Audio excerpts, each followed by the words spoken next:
Hi, I'm Matthew Vandiver, a detective with the Lakewood Police Department.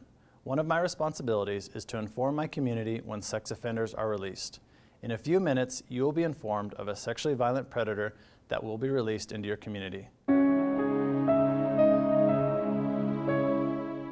In the mid-1990s, a series of federal sex offender laws were passed that consisted of the Jacob Wetterling Act, Megan's Law, and the Pam Lickner Community Notification Act. The Wetterling Act requires states to establish sex offender registration policies for convicted offenders and a system to track them. Megan's Law requires states to inform communities about the presence of convicted offenders in their neighborhoods. The Lickner Act amended the Wetterling Act by mandating lifetime registration for some sex offenders and mandating a national sex offender registry, which is maintained by the FBI. In Colorado, individuals convicted on or after January 1st, 1991, or those released from the Department of Corrections on or after January 1st, 1991, are serving a sentence for an unlawful sexual offense, are required to register as sex offenders. The purpose of these laws is to provide law enforcement and communities greater access to information about sex offenders. These laws are the basis for sex offender registration and community notification requirements in Colorado. Colorado has a broader range of requirements than the federal laws. Colorado registration requirements include guilty pleas, no contest pleas, deferred judgments, adjudications, and factual basis findings. Registrations may be required of both juveniles and adults. Adults can petition to be removed after 20 years, 10 years, or 5 years, depending on the crime. Sexually violent predators and adults with multiple convictions must register for life. Juveniles aged 13 and under can petition for an exception in limited cases.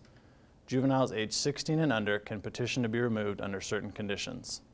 Lifetime supervision is indeterminate sentence requiring the offender to register for the rest of his or her natural life.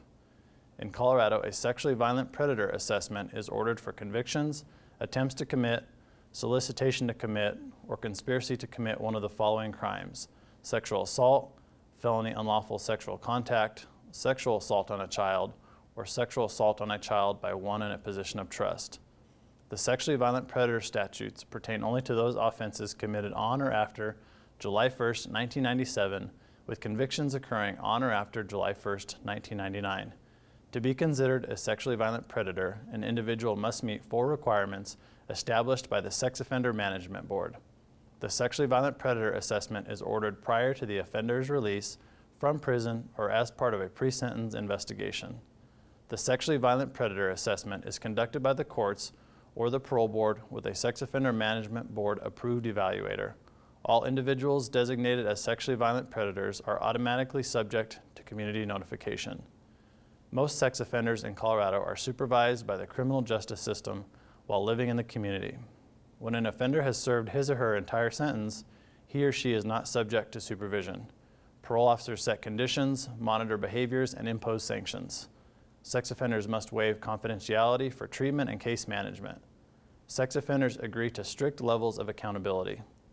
Approximately 65% of convicted sex offenders are placed on probation in Colorado. The remainder are sentenced to prison or community corrections. There are more than 17,937 registered sex offenders in the state of Colorado. Approximately 187 of them are labeled as sexually violent predators. The majority of sex offenders are not caught or detected. Less than 16% of sexual assaults are ever reported to the police.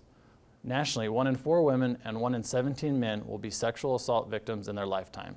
Some sex offenders engage in many different criminal behaviors. Many sex offenders have no criminal history. There are no typical sex offenders, but many tend to be deceptive, manipulative, and secretive. 78 to 90% of sex offenses are committed by someone known to the victim. Sexual deviancy can begin in mid to late adolescence. Sex offenses are not generally impulsive and are usually carefully planned. Most sex offenders are male. Many of us may know someone who has been victimized by sexual assault. There are many more victims than we realize. Victims may exhibit many different responses, which can include crying, being angry, or they may be quiet and withdrawn. There are no normal responses. Victims often develop post-traumatic stress disorder. Male victims may develop antisocial behaviors. Female victims may develop depression. Both genders may develop substance abuse problems. Long-term effects of sexual assault can include depression, anxiety, eating disorders, flashbacks, divorce, loss of concentration, sleeping disorders, and suicide. Sexual assault by a known suspect can create a more difficult recovery for the victim. By listening and understanding the victim, this trauma can be reduced. Drugs and alcohol are often used to facilitate sexual assaults. It is a felony crime to have sex with someone who is under the influence of drugs or alcohol, who is physically incapable, unconscious, or unable to appraise the nature of their actions. The community has a vested interest in helping offenders be successfully managed. Harassment is counterproductive to the goals of community management and may cause the offender to go underground. Sex offenders have the same needs for housing and employment as other citizens. Any citizen who uses this information to harass, threaten, or intimidate will be subject to criminal prosecution. There is no way to prepare for all possible situations. However, these tips are intended to reduce the risk of assault. The primary responsibility for a sexual assault rests with the offender and not the victim. Information and education is the best defense. Educate yourself about where offenders in your neighborhood live. Remember, 78 to 90% of all offenders are known to the victim. They can include relatives, friends, or authority figures. Avoid high-risk situations. Be observant and aware of your surroundings. Identify where your children can go if they get scared, like a neighbor's house or a church. When talking to your children, avoid the scary details. Use language that is honest and age-appropriate. Teach your children to not take rides from strangers or visit homes of people they don't know. Encourage them to tell you if something happens, and most importantly, talk to them. Listen to your children and believe them. If you listen to them and believe them about everyday things, they will be more likely to share with you something scary that has happened to them. Role play with your children. Act out scenarios of dangerous situations and walk them through it.